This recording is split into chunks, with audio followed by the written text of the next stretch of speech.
एक ऐसा पल जब सब अपनी निगाहें टेलीविज़न पर गड़ाए हुए थे।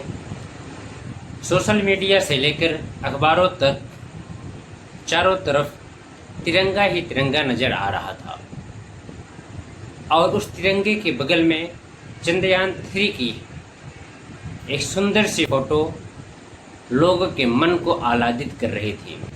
साल था 2023 और दिन था 23 अगस्त, यानी आज का दिन 23 अगस्त 2023 को भारत ने चंद्रयान-3 के रूप में चंद्रमा की सतह पर सफलतापूर्वक सॉफ्ट लैंडिंग की थी और ऐसा ऐतिहासिक कार्य करने वाला भारत विश्व का चौथा देश बना।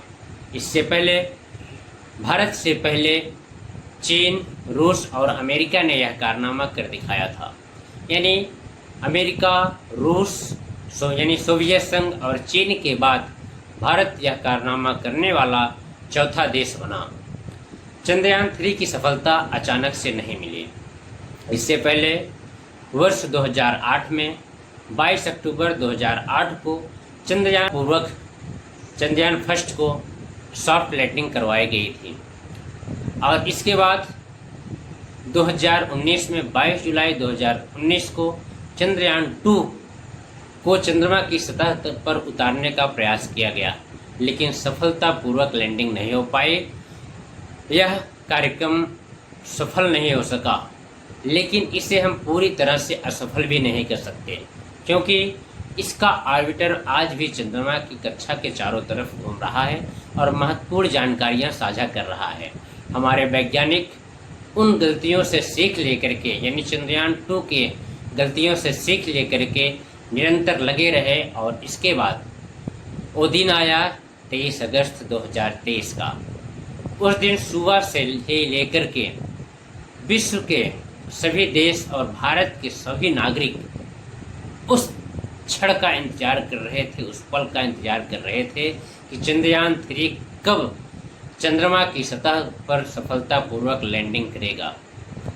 सभी की निगाहें टेलीविज़न पर गड़ी हुई थी, हाथों में तिरंगे थे, हृदय में देशभक्ति की भावना थी और सभी को इस बात की प्रतीक्षा थी कि चंद्रयान-3 सफलतापूर्वक लैंडिंग कब करेगा। और आया रात्रि का समय जिसमें चंद्रयान-3 ने सफलतापूर्वक लैंडिंग किया और इस उपलब्धि के उपलक्ष्य में भारत सरकार ने राष्ट्रीय अंतरिक्ष दिवस मनाने का निर्णय लिया। 23 यानी नेशनल स्पेस डे 23 अगस्त से ही राष्ट्रीय अंतरिक्ष दिवस मनाया जाने लगा। भारतीय अंतरिक्ष राष्ट्रीय जनक विक्रम साराभाई माने जाते हैं। उन्होंने भारतीय अंतरिक्ष कार्यक्रम में अपनी महत्वपूर्ण भूमिका निभाई और अंतरिक्ष के कार्यक्रम में अनेक ऐसे योगदान दिए जिससे आज भारत अंतरिक्ष में अपने सैटेलाइट स्थापित कर रहा है और उसके जरिए महत्वपूर्ण जानकारियां इकट्ठा कर रहा है। हमारे समाज में तमाम ऐसे छोटे छोटे बच्चे हैं जो वैज्ञानिक बनना चाहते हैं। उन्हें विक्रम साराभाई को पढ़ना होगा, उनके कार्यों को पढ़ना होगा, तब जाकर के वे एक अच्छा कार्य कर पाएंगे। ग्रामीण अंचल में वो सुविधाएं उत्पन्न नहीं होती है, लेकिन यदि हौसले बुलंद हो तो निश्चित रूप से आप वो कार्य कर सकते हैं जो अभी तक किसी ने नहीं किया। तो आप सभी को राष्ट्रीय अंतरिक्ष दिवस की ढेर सारी शुभकामनाएं और आप सभी को ढेर सारी बधाइयाँ। जय हिंद।